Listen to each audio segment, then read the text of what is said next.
I like to walk. I sometimes bike, but I don't like to walk. And I live in the 10th neighborhood. I'm Gabe. I help Grace out. Yeah. And Max. yes, Max. And I bike mostly, and then I live in the Joaquin neighborhood. I'm Cheyenne. I like walking. I used to go a lot more, but I don't have it available right now.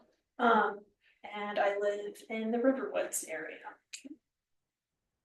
I'm Joe. I live near BYU campus. I don't know what neighborhood that would be. Biking mostly for transportation and then walking for fun, so both. And I do some accounting, so I don't know if that's something that's needed, but yes. I'm Stan Morris. I live in the Joaquin and love multimodal transportation. Yeah, just, take the bike, jump on UVX, get on Front Runner, go up to Salt Lake City, park the bike, do some walking. I really enjoy that. And I write Bike Walk Provo stories. We ran into each other on UVX on the way here. Pardon? We ran into each other on UVX on the way here. We did and had a great talk about that sweatshirt. I'm Aaron Scabland. I live in the River Grove neighborhood near the DI, near Lions Park. And I am the director of operations for Bike Walk Provo. Jeffrey Huffman.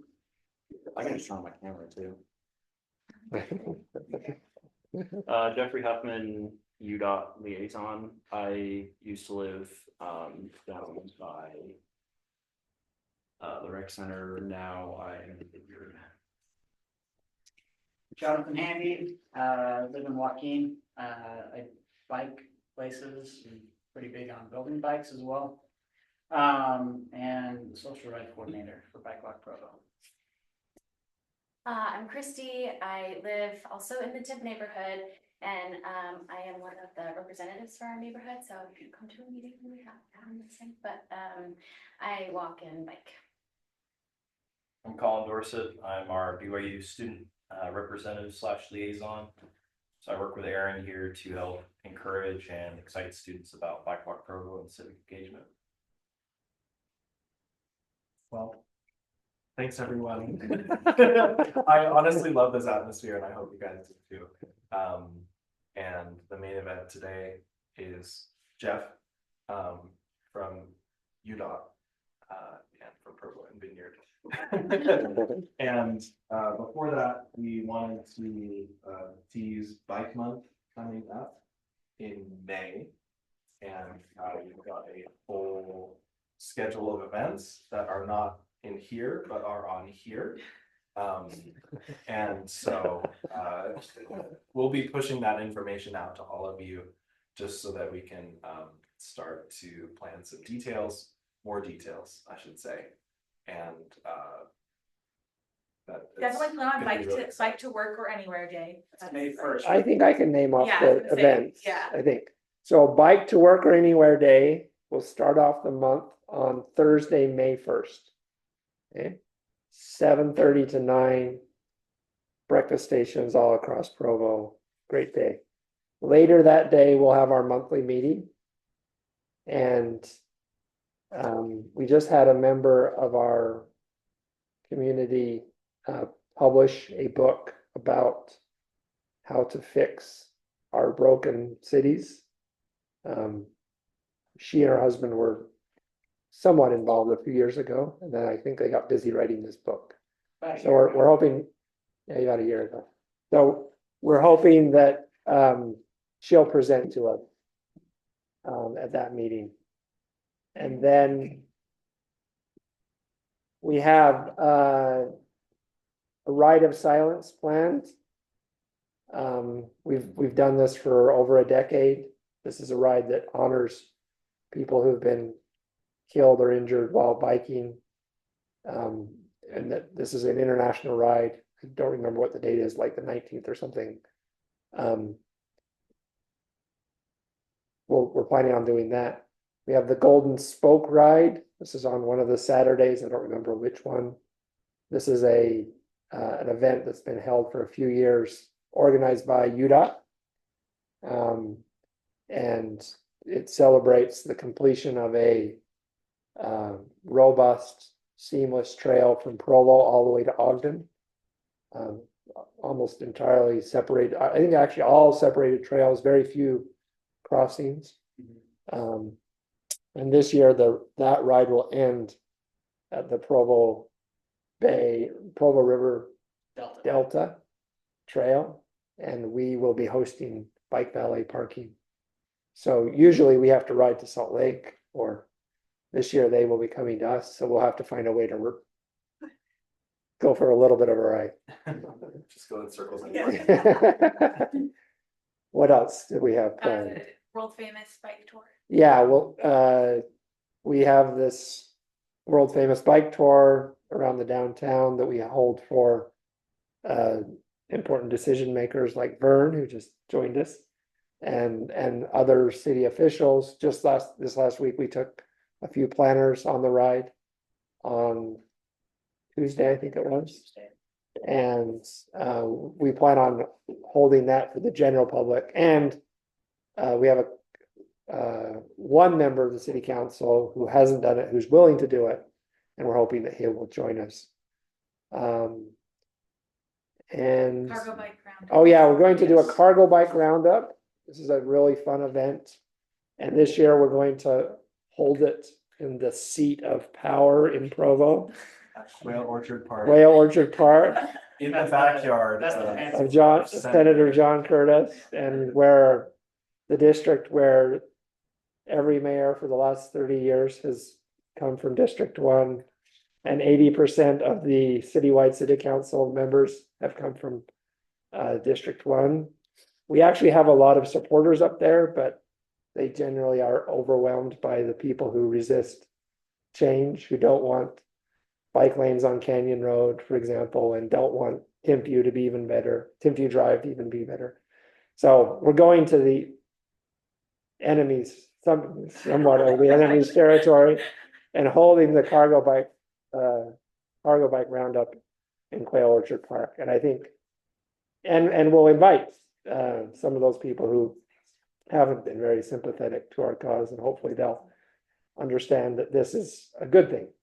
We're just giving people more. Toddler in a panda bear helmet, are you kidding me? So much You joy. can't argue with it. Cargo bike It's so roundup. cute. Nice, that's a good goal to have. We're just giving people more safe, viable options to move around our community. So, and then the successor to the collective, which is for right now being called the Provo Bicycle Project, which they're considering. Some of you may have been part of this conversation. They're trying to decide between two different names, the Giving Will and the Provo Bike Hub. They haven't made a decision, but they haven't opened up a shop yet. They're leaning toward opening up a shop on Center Street. But that's going to take some time. But even before they formally open up a shop, they're going to start hosting rides and actually fixing up bikes and maybe even selling bikes. And anyway, they are planning to sponsor some themed social rides, which the collective used to do before they deteriorated. And so look forward to some of those great rides that Kira used to lead. Yeah. And there will be more events in Bike Month that have not been planned yet. Yeah. So are there, but really quickly, are there any events that you would like us to hold, or that or any feedback? We don't want to just say, hey, this is what we're doing. We want to solicit your feedback. Did you have your hand up? I had a question. I wasn't as familiar with the bicycle collective on 200 North and 400 East, right? Yeah. So is that shutting down? It has been closed since the end of last year. But our organization, Bike Walk Provo, kind of jumped in and engineered, if I may use that word, kind of a takeover of the ruins of that organization. A coup, And you might say. not Recent really. expansion. And folks that were affiliated with us, but also had worked or volunteered at the collective. They, with our help, formed a new board, a new organization with a temporary name. And actually, they already been holding wrench nights where they're fixing up old bikes. And they're taking donations and they're getting ready to launch and fundraise. And even if they don't have a physical site, they're hoping to have something happening within the next month or two. And then we're working with the city, downtown Provo, hopefully to get a building that would be just fabulous at the heart, the hub of our city. You can see where my sympathies lie. Yeah, so. So the 200 North location is no longer an option. It was an option, but I think they've decided to go in a different direction. Nothing is finalized. They were really never in the building, and well, the collective, even the Salt Lake Collective said that they were going to leave some workbenches and other items they were promised to us and promised to this new organization, and in the end, they just took everything and did honor those promises. Yeah, yeah.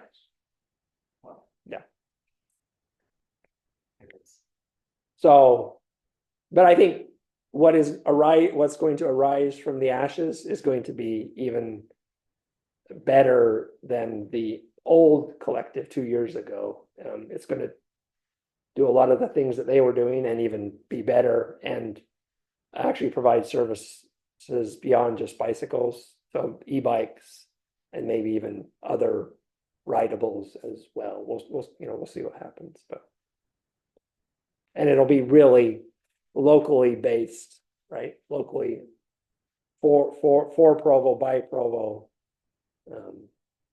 So yeah. All right, let's get to the main show. And it's very appropriate that we're at this location because we can see almost the viaduct that's going to be in part the focus of Jeff's presentation. So I've enabled screen sharing. Yeah, I can see it. So how about you turn yours? Yeah, how's it looking? Perfect. Okay. Perfect. And I will expand. How do I expand? Yeah, you can kind of show your half the room and I'll show this half of the room. And also I have everything we can, So title of my presentation is University Avenue New Viaduct Replacement and how to communicate with engineers. It's kind of a two-parter. University Avenue and so as many of us know, what I've noticed, University Avenue Viaduct is falling apart and is not ideal for biking or walking over. So, New Bridge goes, we're starting reconstruction. Schedule's not quite nailed down yet, but probably early summer, early June. So soon, yeah. The new bridge will be 4 lanes, so the same as it is now. Little center median, like 1.5 feet. Buffered bike lanes and sidewalks on both sides, which is a great improvement. Also, I measured the lanes. The outside lane on that bridge right now is like 14 feet wide or something. And now they're both going to be 11-foot lanes. So we actually are reducing lane widths. So that's kind of fun. Buffer bike lanes, just like what we have on Cougar. No, that's the protected bike lane. Okay. Buffered is, there will be a 2-foot strip. The 2 lines of paint. Yes, like 500 West is buffered. Okay. So, the reconstruction is gonna happen 1/2 of the time, so there will be they'll close half the bridge, you'll have one lane of traffic each direction, tear down half of it, build half the new bridge, switch traffic, tear down the old, and then build the second half. Yes, And the sidewalk, did you call it sidewalk? yes, There'll be sidewalks on both sides. yes. Could those how wide will those be, and will those be, there are some people who are less confident cyclists. Will those sidewalks be kind of multi-use paths, how wide will they be? 7.5 feet. 7.5 feet, Yeah. so less experienced, more cautious, Yeah.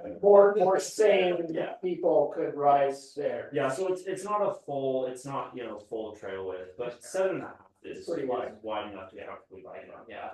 So, and I have a slide showing the cross section of the bridge next. And, sorry, will there be a rail between the sidewalk and the buffered bike lane? There's a pour in place between the sidewalk and the bike lanes, A what? like a Jersey barrier. Okay, so there'll be What's a Jersey barrier? Yeah. The concrete barrier, sorry. Yeah, Is that the ones that, just have a wide foot at the base and then?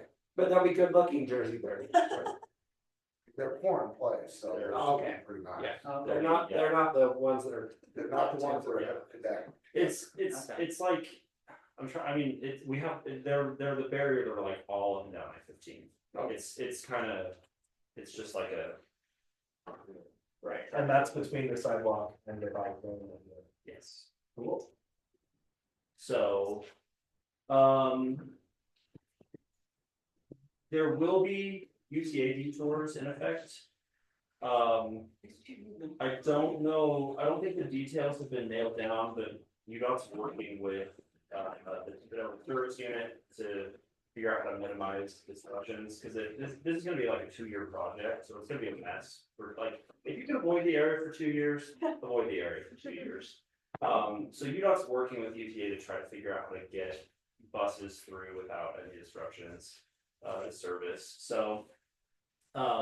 And then they also there will be vehicle detours in place, signed to kind of direct traffic around the area where possible. Also, those haven't been nailed down yet, but those are part of the plans.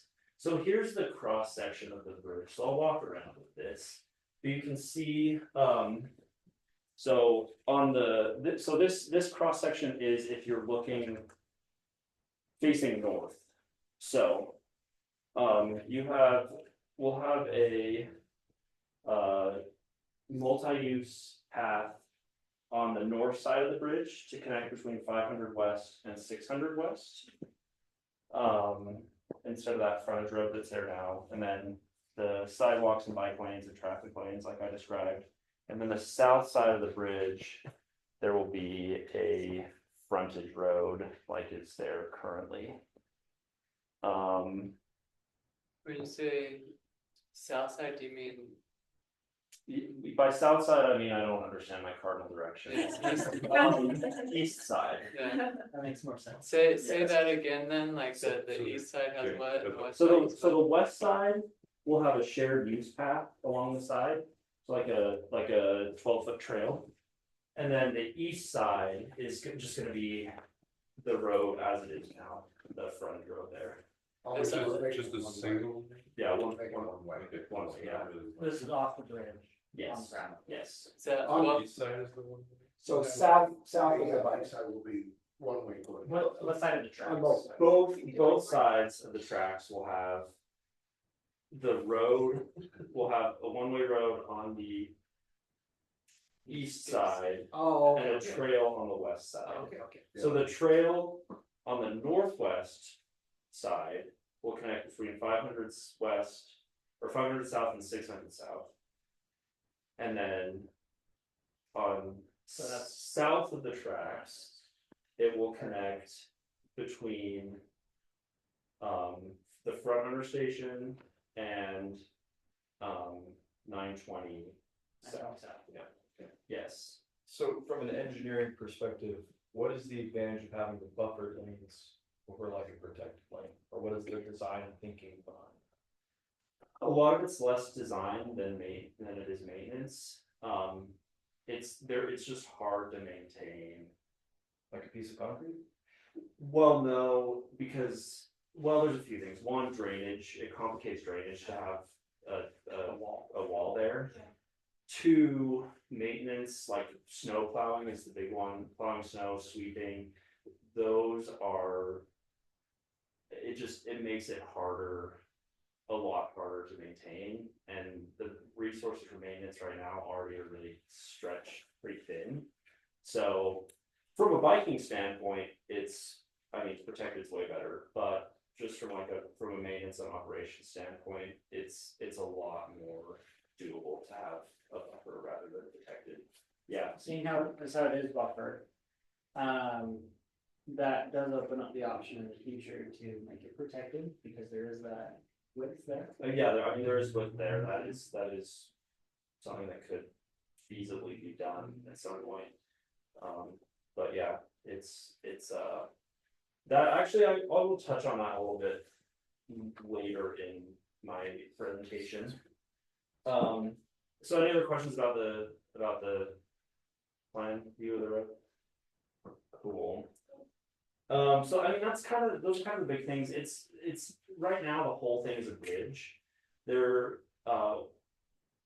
The new one will be like an earth fill all the way up to the railroad track, so there'll be a retaining wall and then a bridge just over the tracks. So No road underneath. no road. Well, six south will still go underneath, Okay. and then the frontage road on the south side will loop around and go underneath to go to the. So you can still do that little. Yes, yes. So you can I still love do a that. little sneaky to the UTA station. So. But the parking space under the current bridge is going away. All, Yeah. both sides. Yeah. go. What is? And the goat truck Those be that dirt, yeah. is always there. So I thought that no was- skate park? No skate park. Yeah, that was my dream, the skate park. Even though I don't skate, I was like. yeah. I mean, it'd be pretty sick. Yeah.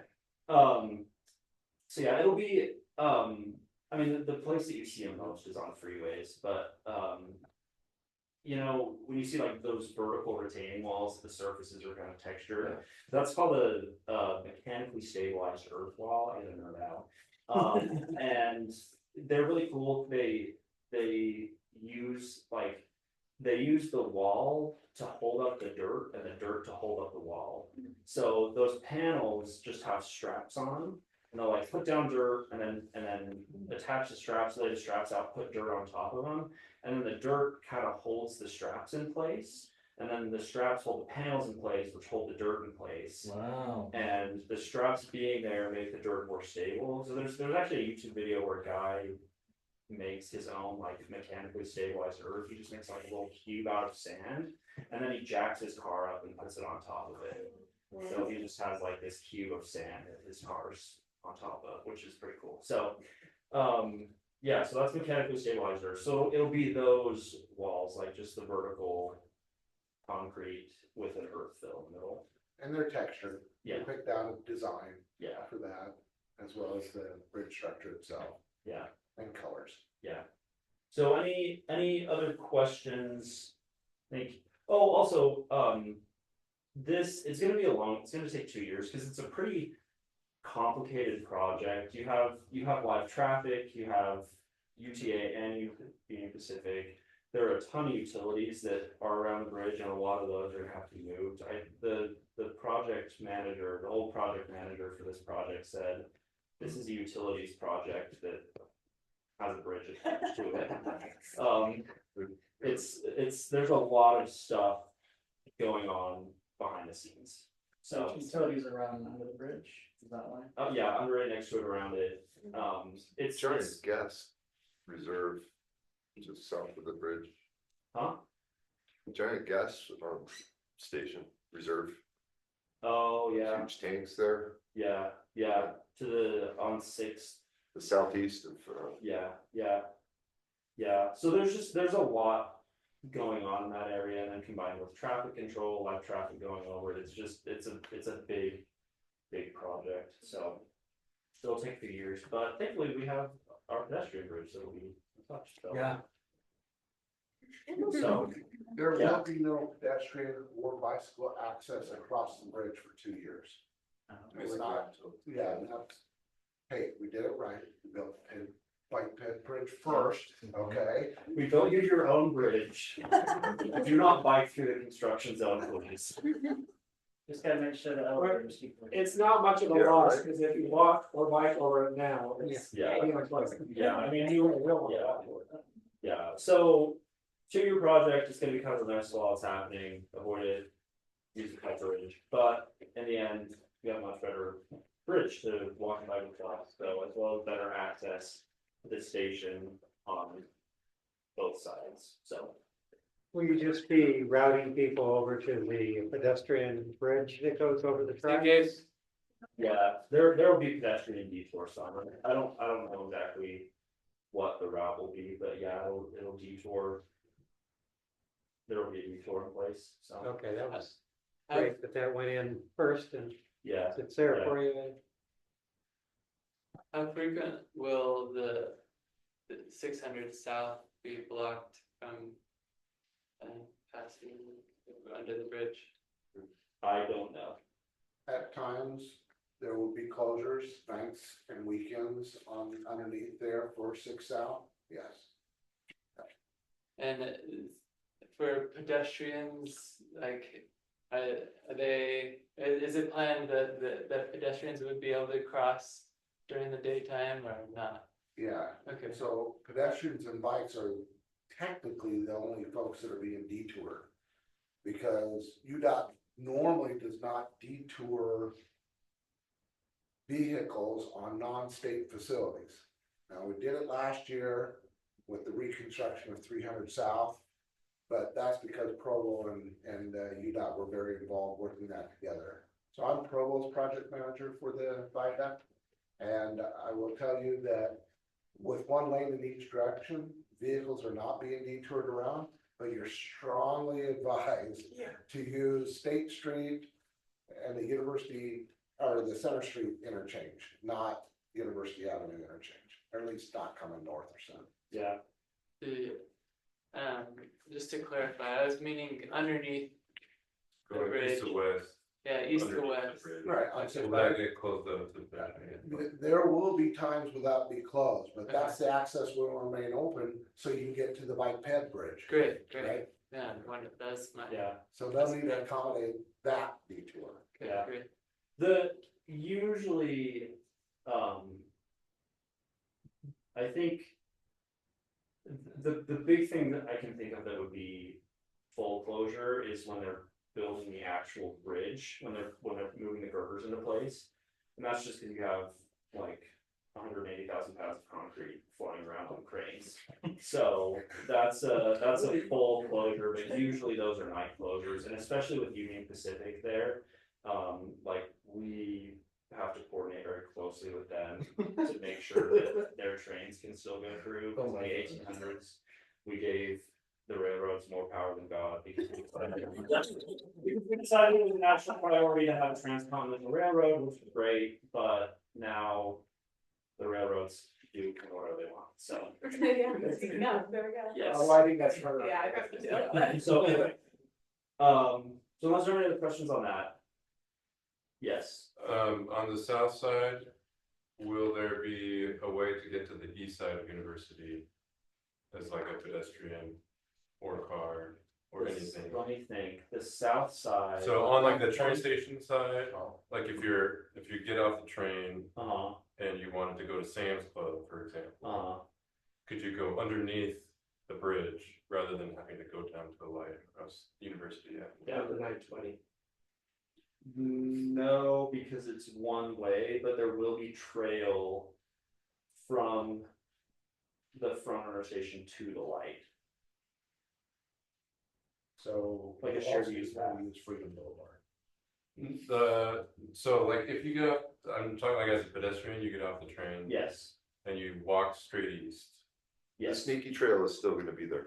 That's still gonna be there. That's what they said earlier. Sneaky. Sneaky But trail. you're talking about during the construction. Just on the south side though, cause I thought on the north side it's, or maybe I misunderstood. Let me talk to you later, after we can look at it, but That whole street's gonna be done. yeah, I mean, for sidewalk curb and gutter, and that will be under construction as well. but yeah. Okay. Next. Oh, also, this is another quick thing, other projects we have in Utah County that have to do with bikes and pedestrians. We have, so that we're building Mountain View Corridor, which is a new freeway that has fully separated trail from 2100 North and Beehive to Porter Rockwell Boulevard in Bluffdale. So that'll be good. Also working with Saratoga Springs to complete a segment of the Utah Lake Shoreline Trail between Saratoga Hot Springs and Amanda Lane. There are parts of that trail that are already there. I'm not sure what exactly the trail line it's gonna be, but it's about a 2-mile stretch between those two things. So that'll be, another segment of that trail done.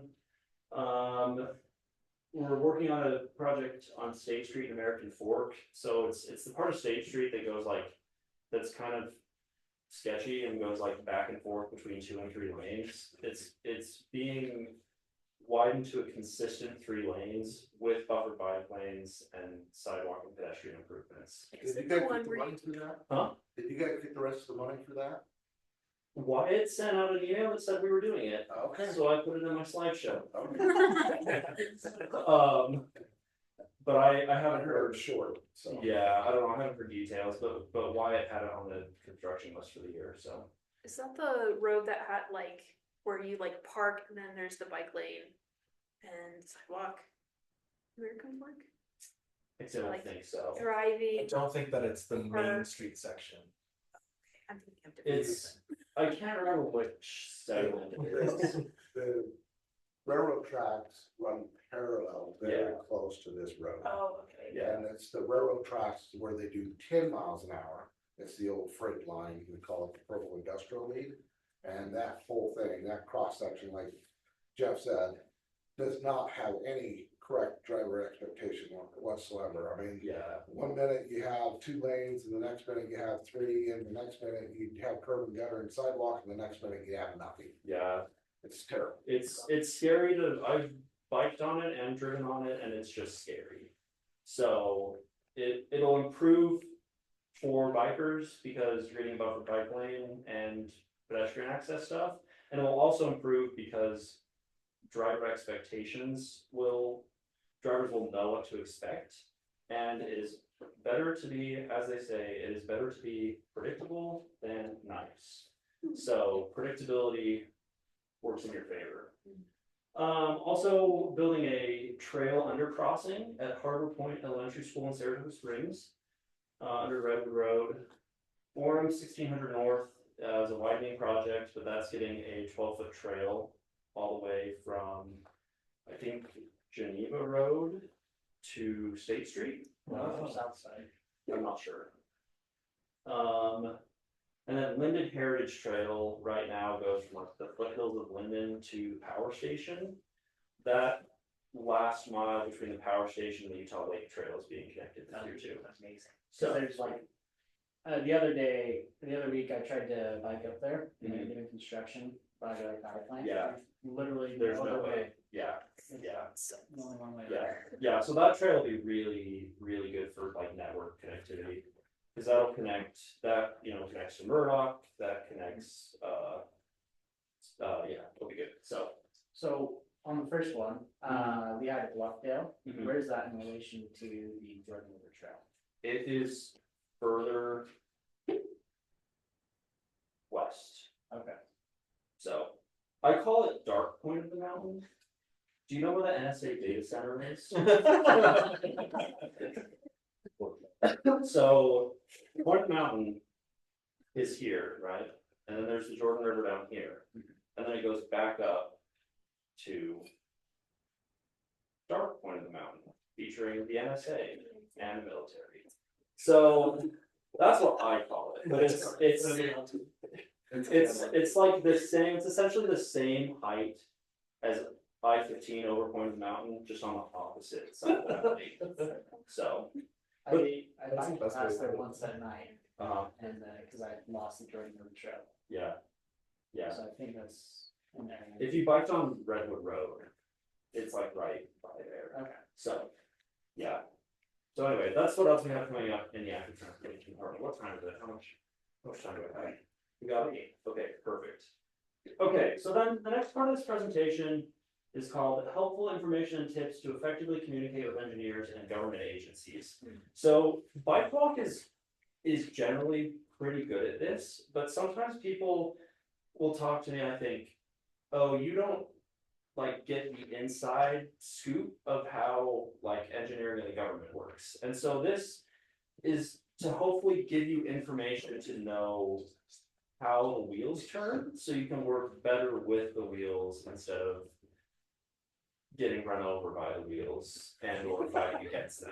So the question we have to ask is, why are engineers the way they are? There are several reasons for this. There are several reasons for this. One of them is liability. We get sued for things. So this picture is a guardrail skewering a car. Often bikers will say like, oh, it's just safer to be in a car. Yes, as long as the side of the road is built right. Because if you build the end of a guardrail wrong, you get turned into like a shish kebab. Because it spears through your car. And like if signs are built wrong, they also split your car in half. Like the side of the road has to be built right for it to actually be safer. So we get sued for all sorts of things. Everything that engineers build, any of the plans have to be signed by an engineer, and you have a stamp. So there you get stamped, and anything that you stamp, you are taking responsibility for. So if something goes wrong, you're the one who gets sued. So if you're the engineer who signed off on this, congrats, there goes your house. Because you're being sued for everything you're worth. So it's individual liability, It's organizational? It's both. It's both. Oh, me. Okay. Yeah, so, like insurance, engineering firms have insurance policies that cover this kind of stuff, but if you're the responsible engineer, you also are tied in on the lawsuit. And if you have fatality or serious injury with something that you've stamped the plans for, you lose your license, you're kicked out of the field, you can't be an engineer anymore, you get sued for all you're worth, then you're homeless. So it's easy to say like, oh, why don't you just do this? And it's like, well, sure, are you willing to put everything on the line for it and accept liability? So that's one of the reasons why engineers are the way they are. We need to be cautious. Can you be because sued for bicycle fatalities too? yes, Okay. yes, we can, and that's like that's how standards change. Because guardrails, we didn't know when we first put in guardrails, we just thought it was a good idea, and then people started getting skewered by it, and then it was like, oh, actually that doesn't work. We need to update standards. So the focus for the last 100 years has been on car safety, but now the focus is shifting to bikes and walkers and all that kind of stuff. And so the standards are being updated, but yes, we can be sued for that too, which is why we are updating standards to account for everyone. Yes. So wouldn't that make you want to design roads that are slower, safer for pedestrians and for cars and just everybody to coexist? Yes, but also there's Car lobby. safety, well, it's not even necessarily car lobby. There's also safety in doing what everyone else is doing. And so, Personal safety for the engineer. yeah, well, if you say like, hey, this was wrong, but this is what the standard said, like this is what we thought was the best practice, then you're not liable. Yeah, In the same way. being at the bleeding edge of something, like trying something brand new that somebody gets killed on. Yes. They're gonna be like, you stuck your head out. Yes, Yeah. but if it's the same thing everyone else has been doing,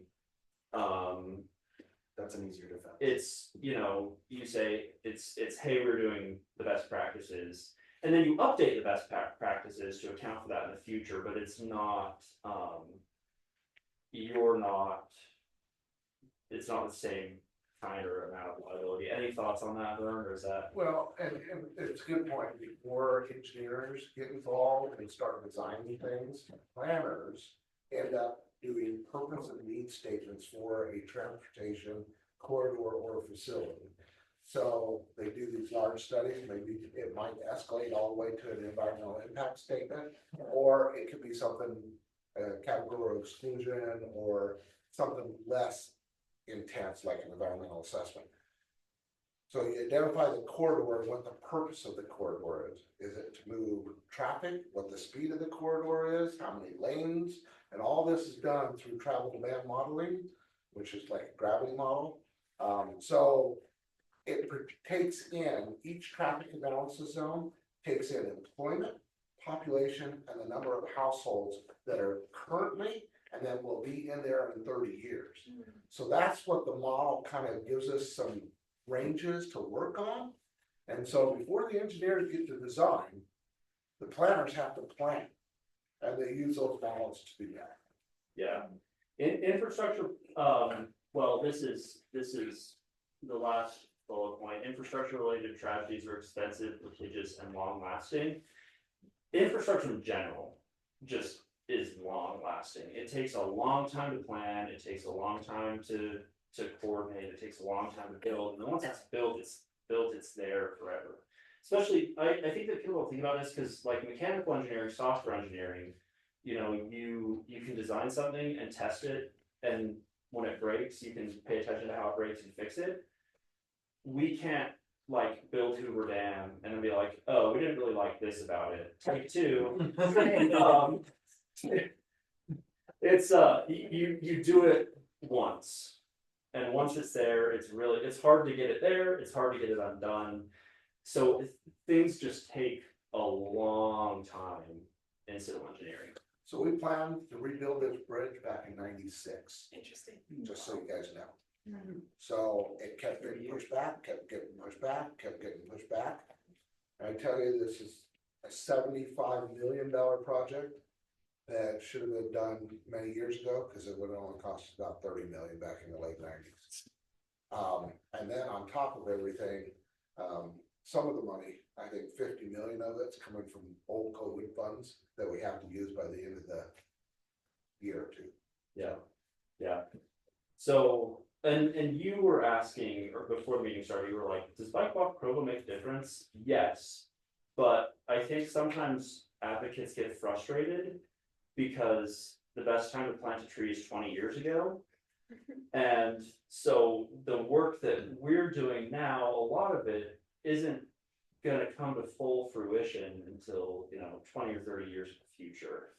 So it's important to, I don't think I'm drawing a parallel here, because I don't think the phrase "the war on cars" is helpful for anyone, but you're fighting battles and you're fighting a war, and you have to know what are the battles and what's the war, and you have to, give them attention accordingly.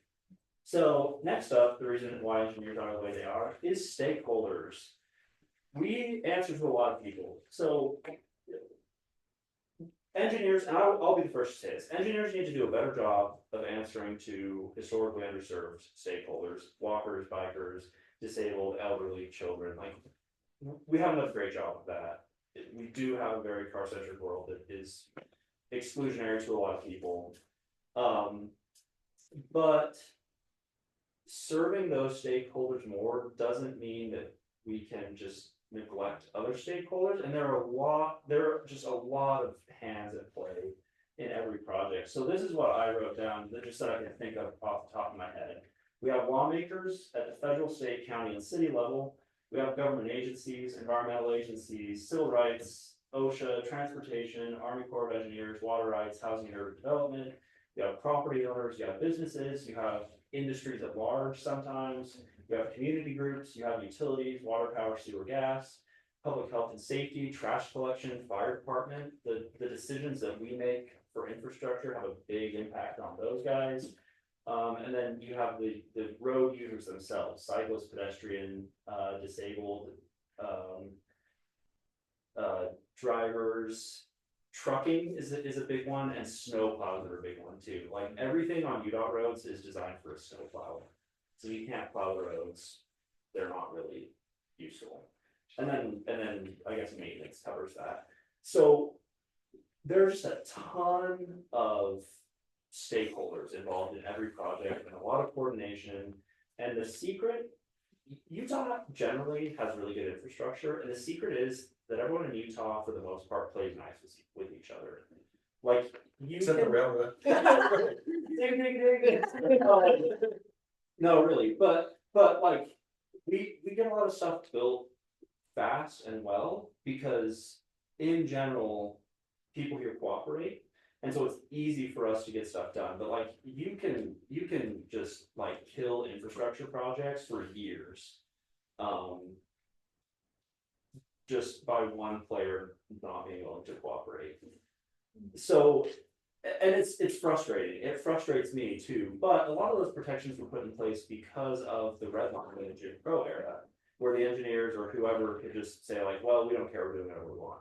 So ultimately those things are protection that in aggregate work in our favor, but they are frustrating and we do have to deal with them. Also standards and regulations. So there's a standard for everything. If you ever look at a feature on a road and think, why is it that way? It's because there are rules about it. Some of the ones we have, the ones that I use the most, the highway capacity manual on uniform traffic control devices, that's like 1,000 pages.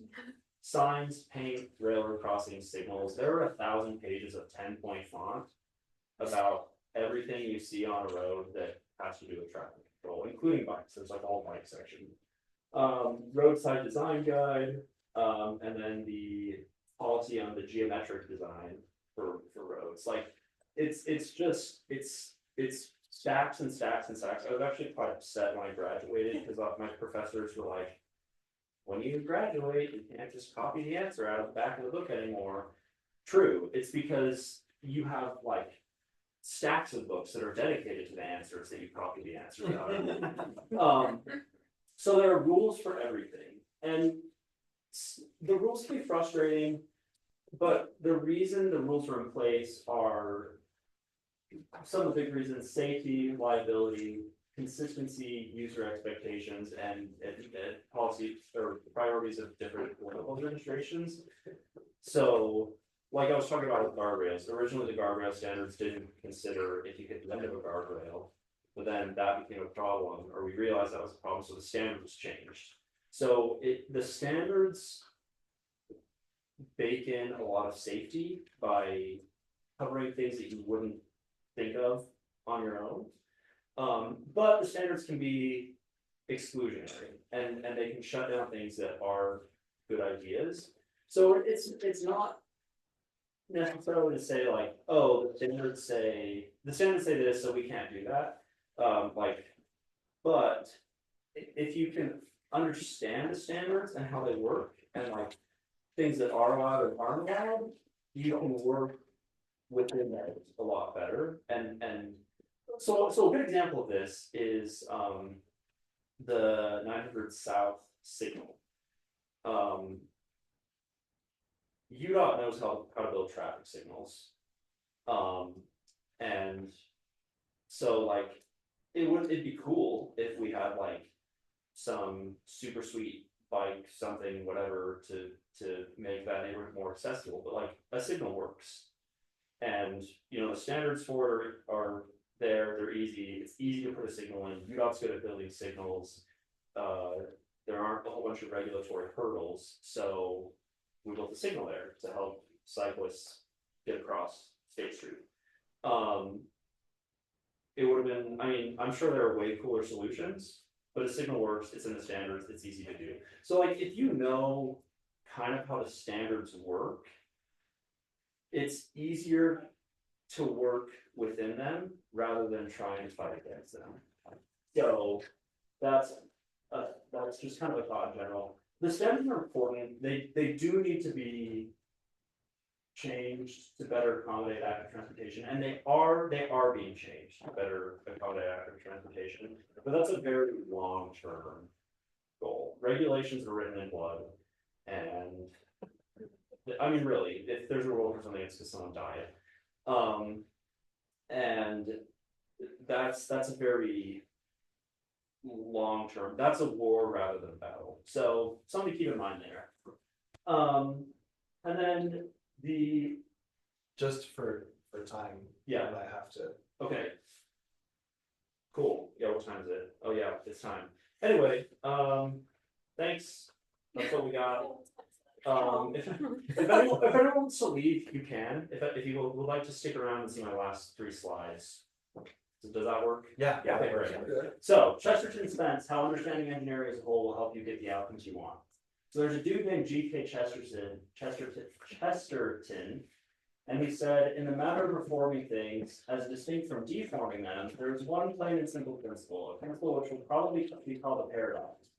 There exists in such a case a certain institution or law, let us say, for the sake of simplicity, a fence or gate erected across the road.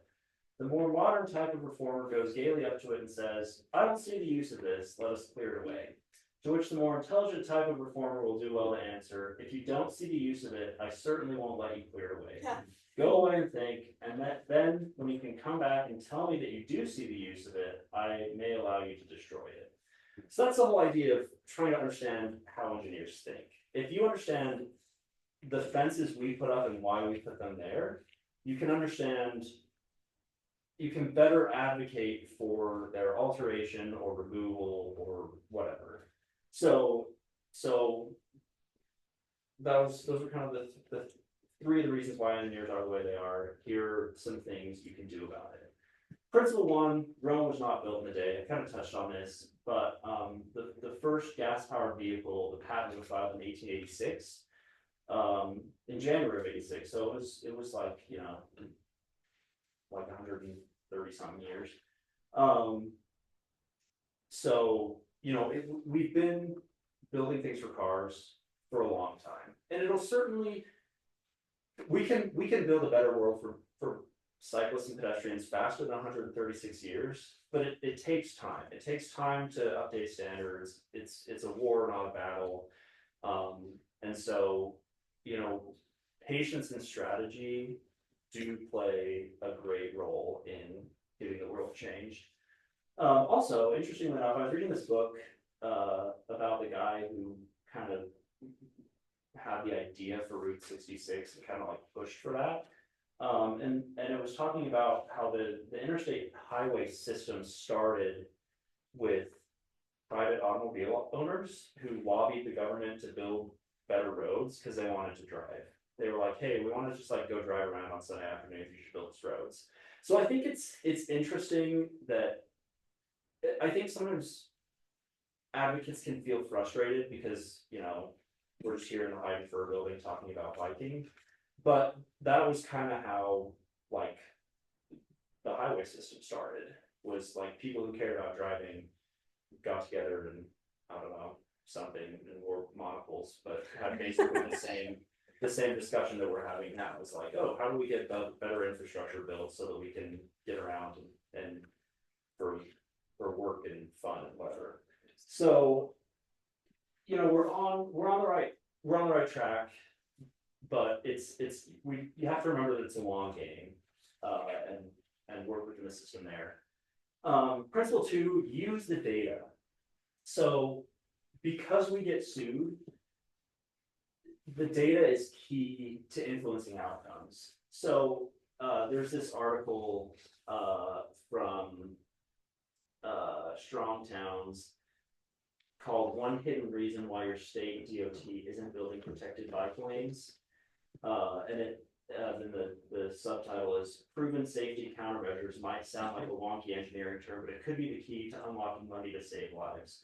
So if you include the statistics and the things that work to make changes, you can get changes made a lot faster and a lot better. So just saying it's safer and better to do it this way, not a very effective argument, but installing this specific safety countermeasure at this specific location will improve safety because there are this many users. A similar safety improvement has been made in a location transportation with similar characteristics, and it's been very effective. This install or using this treatment in this location has the potential to shift travel modes, or has the potential to close a gap in the active transportation network. It's cost effective, it's low impacts to other stakeholders. If you use that kind of information, you're a lot more likely to be able to get things done because of liability and funding. I mean, it's the idea for this presentation started because one time I overheard someone say, I'm so sick of this, why can't we just pitch everything as a tool to gentrify neighborhoods? And I said, because that's not a category of funding I can apply for. So, you know, if you can unlock different categories of funding or different things to improve safety, you can get stuff done a lot more effectively. Oh. No, it's not. Okay. Principle 3, focus on what's important. So there's this thing called Parkinson's law of triviality, or bike shedding. And the example that he gives, the reason why it's called bike shedding is because this guy, Parkinson, came up with this law, and his example was, imagine you're building a nuclear power station, and you're going through design review, and you say, does anyone have comments on the design of this nuclear power station? And no one in the room really knows much about nuclear power stations, so they say, sounds good. And he says, okay, and we're gonna have bike parking out front. What color should the bike shed be? And then everyone has an opinion on it because everyone knows about how to paint a shed. So, and so he talks about the tendency to focus on things that aren't necessarily important. And so there's this graph that I took from the decision lab. So it's the up and down the y-axis is consequential versus trivial, and then easy versus hard. You want to stay on the consequential side of things.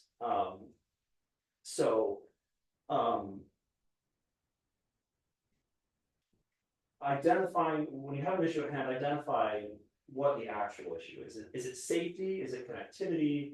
Is it access? Is it something else? And then identify the real issue and find a solution for that and be willing to compromise. You know, like if you know, there's solution A and solution B, and you like solution A better because it looks prettier, but solution B will work, like, be willing to compromise there. And don't let perfection get in the way of something good. So, and then that really is it. So, thank you.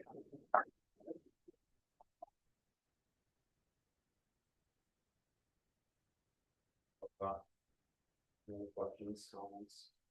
Yeah, any questions?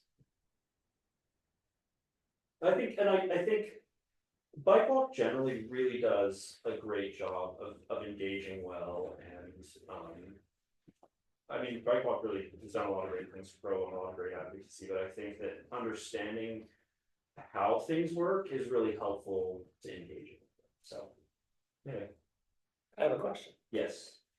How can I advocate better so that UDOT will put in bike boxes?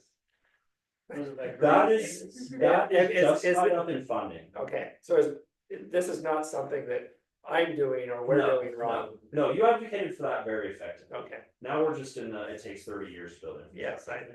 So It's yeah, just paint though, so it's so easy. I know, but paint is harder than it seems because paint is actually very expensive. And you can't paint. So first you have to find money for it, and paint doesn't stick to the roads if it's too cold. Yeah. So there's What's a bike box? everything bike more box. complicated. Green box at the front of the intersection. That's a funding thing right now. And that also took a standard change in UDOT's standard rules, so all their standards, that took a change, and that It took did. a while for that to occur. Yeah. Yeah. So yeah, no, that's being advocated. You advocated that very well. Okay. It's going great. It's just you know, it Just, they need to be patient. it took a standard change and then it took you advocating and me showing up to do the design. And now we're waiting for funding, but funding might be tied up because of federal administration decisions. There's a million parts there. Okay, all right, good. So, Great presentation, Jeff. Yeah, thanks, Jeff. Well done. thanks. And then some corporations find a way to wrangle their interest into putting them. I mean, really though, no, like, if there's a corporation that wants to fund it. We also plan to come back out and give a project team will give a presentation as well. That's just focused on the structure and the bridge and the schedule and all that fun stuff. Okay. So, yeah. Like a public meeting or something that's gonna be scheduled, is that what you're? I'll actually set something up for just the audience of Bike Walk. Oh, okay. Yeah. We'll meet with the business community, we'll meet with Provo Downtown Inc., we'll also do a meeting with the contractor that we'll have a business meeting with, especially the businesses around here like this one. And so, that goes out to bid this week. Mhm. And it will take probably until April before a contractor is selected. And I believe construction will occur in May. Wow. Start in May. Now, Jeffrey talked about public emergency response. And I will let you know that we did consider taking the bridge down all at once. And only taking 12 months to build it. We don't have a fire station or a police station on the south side of the tracks. So as I reached out to our emergency folks, they probably could have served it from the fire station off of 2050 West. But why take that risk? And so construction methods are what they are today, that they can do the way they're doing it now. And that's why the decision was made not to tear the whole thing down and only inconvenience everybody for 12 months. Yeah. Because of emergency response. Yeah. And that's one of those things that kind of ties into standards, right? Like, you know, thinking about emergency response, fire, police, ambulance. We haven't, like Chicago hasn't burned down in years. Because we have rules that keep this, you know, that prevent those kinds of tragedies from happening. So it's, you know, you don't think of bridge construction as the way you choose to construct a bridge as something that will prevent tragedy from happening, but it really is. So. My only regret, I'm gonna tell you right now, I have the regret. My only regret is that we didn't make it 6 lanes. And I know that sounds weird, but I wanted to match the north and the south. And make sure, but the good news is, and this was absolutely in our scope of work, is making sure that we connected the bike lanes at 920 with those at 3rd and South. That is the gap. And we're getting that. And so we did choose to do bike lanes over the 3rd lane, but I wish we had it all. Yeah. I think we're a little short-sighted on the bus rapid transit lane. I was hoping that we could just have a dedicated bus lane all the way over. Yeah. So still keep 2 lanes of traffic for the regular traffic, but have the bus lanes. All right. All about money. It's all about cost. Thank you both for your hard work and efforts with making our roads and cities safe. Thanks. Yeah.